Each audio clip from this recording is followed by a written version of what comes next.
The notification sound still makes my stomach drop, even months later. But let me tell you about the night everything changed.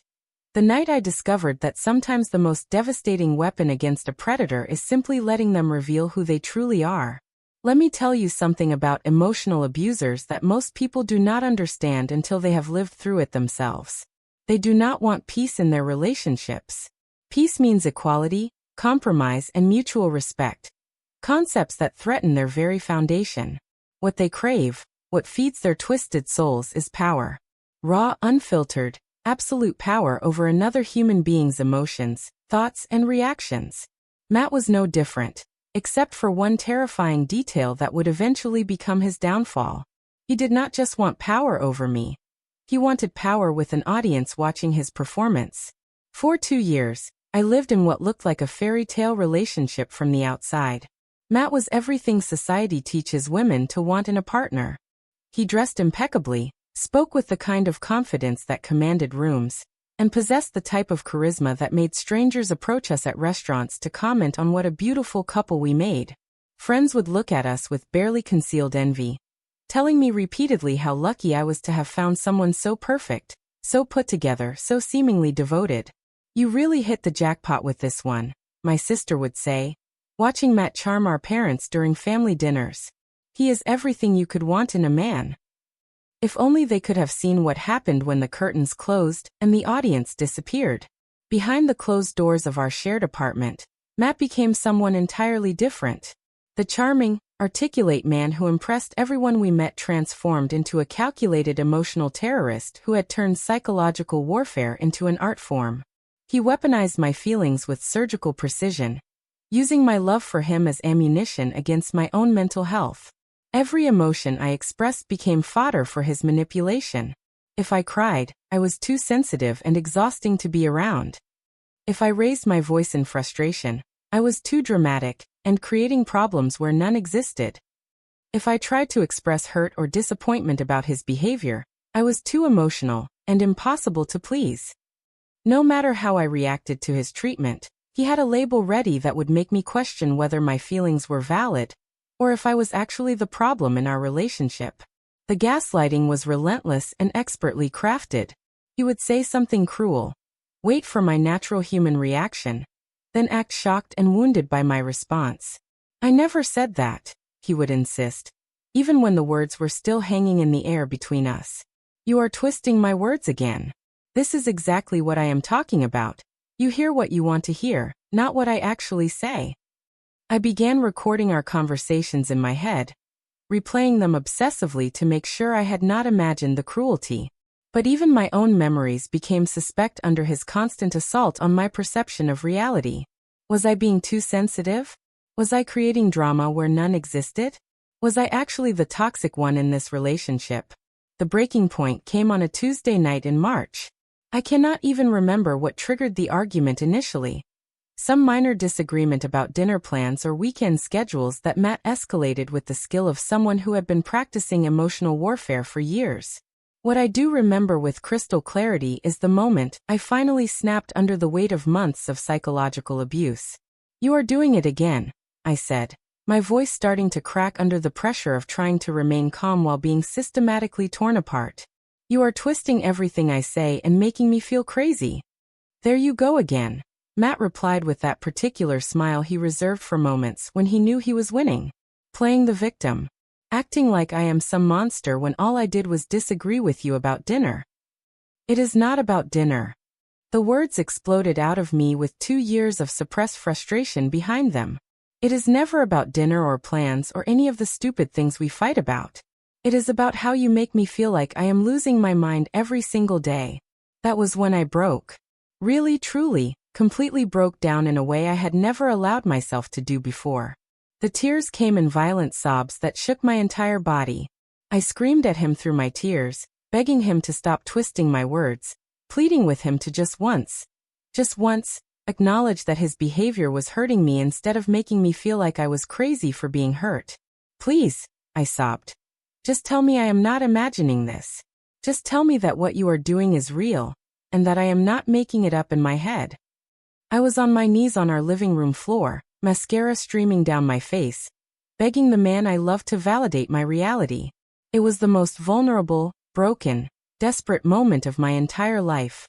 And Matt. He stood there with his phone in his hand, recording every second of my complete breakdown.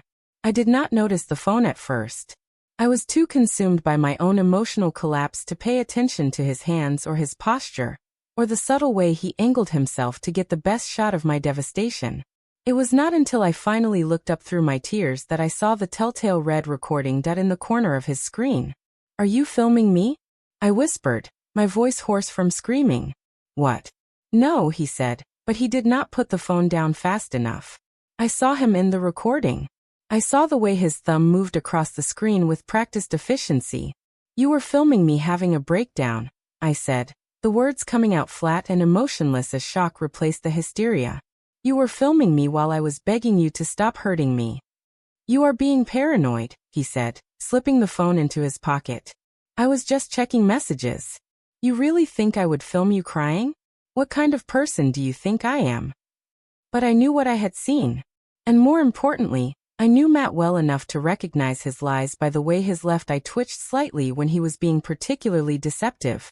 2 days later, I got the text that confirmed my worst fears. "Hey girl, I think you should see this," my friend Jessica wrote, followed by a screenshot that made my blood turn to ice water in my veins. It was a clip from Matt's Instagram story. A private story he had always sworn was just for the boys, his inner circle of similarly minded men who shared his views on relationships and women. The video showed me at my absolute lowest point, edited to remove all context of what had led to my breakdown. Gone were his cruel words that had pushed me to that breaking point. Missing was any indication of the months of psychological abuse that had preceded that moment. Instead, it was just me, looking completely unhinged, screaming and crying like someone who had lost all connection to reality. The caption made me physically sick. "This is what I deal with." He had taken the most vulnerable moment of my life, stripped it of all context, and presented it to his friends as evidence that I was an unstable, dramatic girlfriend who made his life miserable. He wanted pity from his audience. He wanted validation for putting up with such a crazy girlfriend. He wanted people to look at that video and think he was a saint for staying with someone so clearly unbalanced. And for about 3 days, it worked exactly as he had planned. The comments on his story were a parade of male solidarity and female bashing that made me want to disappear from the world entirely. "Dodged a bullet with that one, bro. She is absolutely psychotic. Run man run. This is why I stay single. Women are all crazy." But Matt had made one crucial mistake in his psychological warfare. He had been so confident in his manipulation, so certain that he had complete control over the narrative, that he had gotten sloppy with his evidence management. Because I still had his apology. 3 hours after posting that video, Matt had sent me a voice message. I think he was worried that I had seen the story, and was afraid I might do something drastic. Or maybe some small part of his conscience had briefly awakened, and he felt momentarily guilty about what he had done. Whatever his motivation, he had left me a 3-minute voice note that completely destroyed every lie he had ever told about our relationship. "Hey so, I know you are probably upset about earlier," his voice began, with that slightly slurred quality he got when he had been drinking. "And I know I push your buttons sometimes. I do not mean to, but I guess I kind of like when you react like that. It makes me feel like I am in control, you know? Like I have power in this relationship." The confession continued, each word more damning than the last. "I should not have filmed you tonight. That was fucked up, I admit it. I was just mad that you were calling me out on my shit, and I wanted to make you look bad. I wanted proof that you are the crazy one, not me. But I know that is not fair. I know I say things to make you upset on purpose sometimes. I do it because when you are emotional, you cannot think straight, and then I can win the argument." He kept talking, admitting to gaslighting me, acknowledging that he deliberately triggered my emotional responses to maintain control, and even laughing about how easy it was to make me question my own sanity. "I mean, you are not actually crazy," he said with a chuckle that made my skin crawl. "You are just really easy to manipulate when you are upset. And honestly, sometimes I do it just because I can. Because it is fun to watch you get all worked up over nothing." I listened to that voice message 17 times before I decided what to do with it. My first instinct was to confront him directly, to play it back to him, and demand an explanation for every horrible thing he had admitted. But then I realized that would just give him an opportunity to gaslight me about his own confession, to claim I had misunderstood his words or taken them out of context. Instead, I decided to let him experience what it felt like to have his most vulnerable moment shared with the world. I posted the voice message on my Instagram story, but I did not just dump it raw into the digital world. I took the high road, sort of. I posted it on mute, with captions transcribing every word he had said, and accompanied it with screenshots of his text messages from before and after the incident that showed the full pattern of his emotional abuse.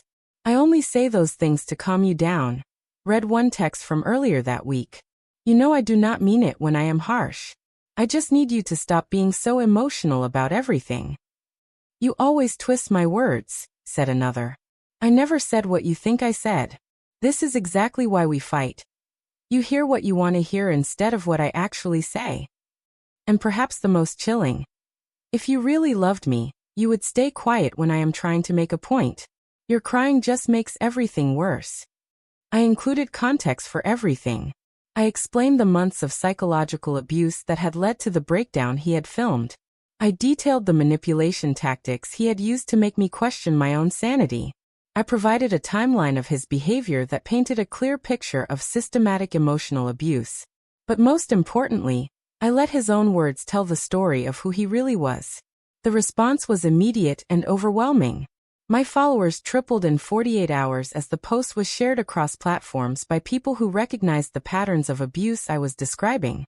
Comments flooded in from women sharing their own stories of similar manipulation, thanking me for putting words to experiences they had never been able to articulate.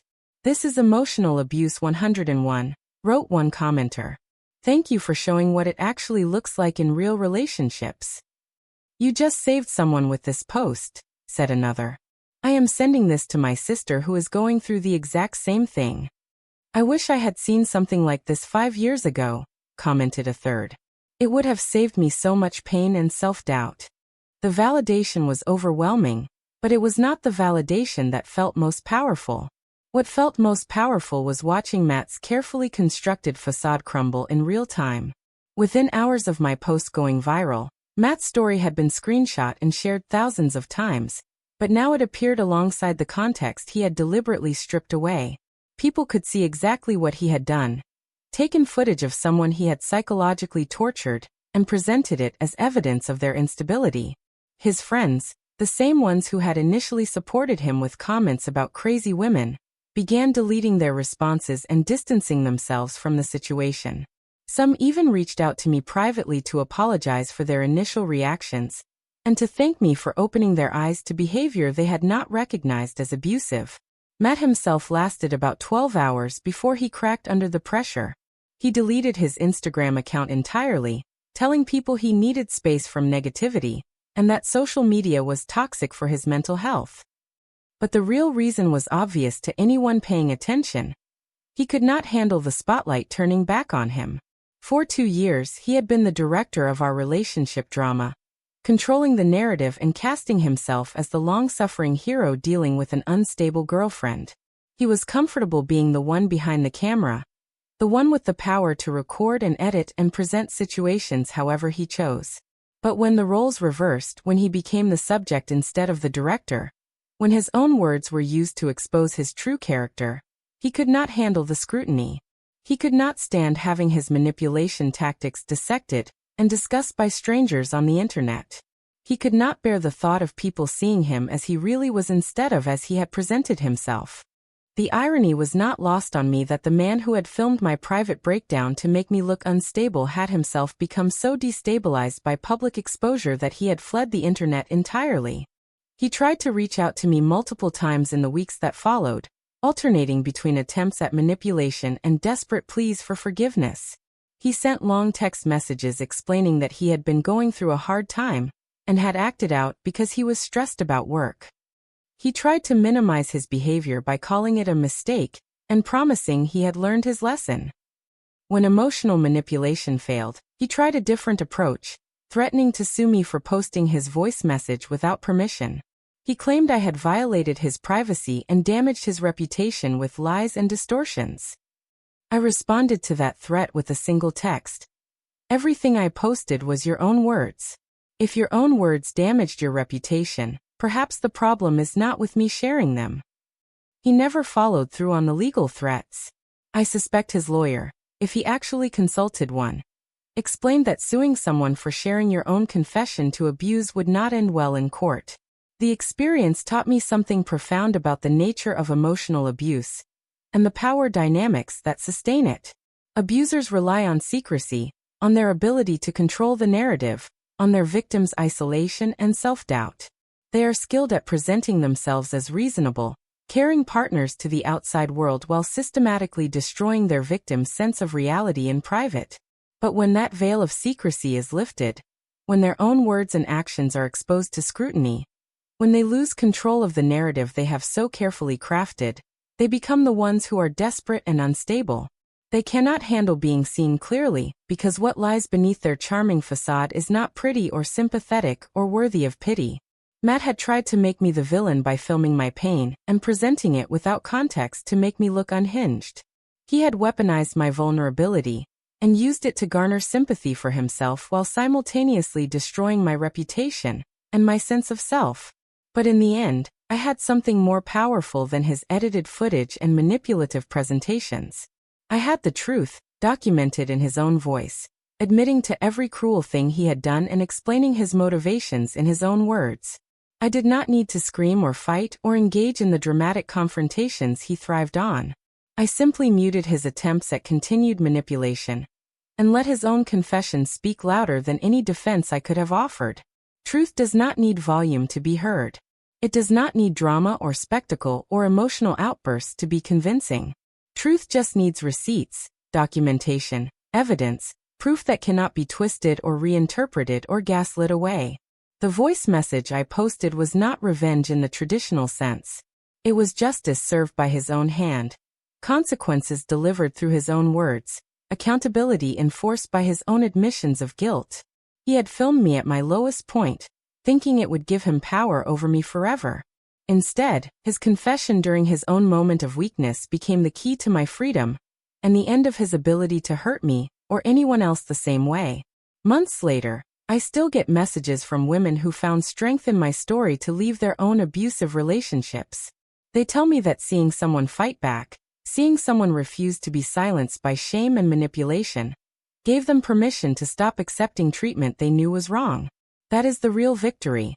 Not that Matt faced consequences for his behavior, though he did. The real victory is that his attempt to destroy me became the catalyst for helping others recognize and escape similar destruction in their own lives. He thought he was filming my ending. Instead, he had captured the moment I decided to rewrite my story entirely, with me as the author instead of his victim. And the best part? I never had to raise my voice to do it. Sometimes the most devastating response to someone's cruelty is simply letting the world hear their own words echo back to them. The truth spoke for itself. I just provided the platform. If this story of turning manipulation into liberation resonated with you, please subscribe to our channel for more powerful stories of survival, strength, and justice. Your support helps us share these important narratives that can help others recognize toxic patterns and find their own path to freedom. Hit that subscribe button and share your own story of overcoming emotional abuse in the comments. Together, we can break the silence that allows these patterns to continue.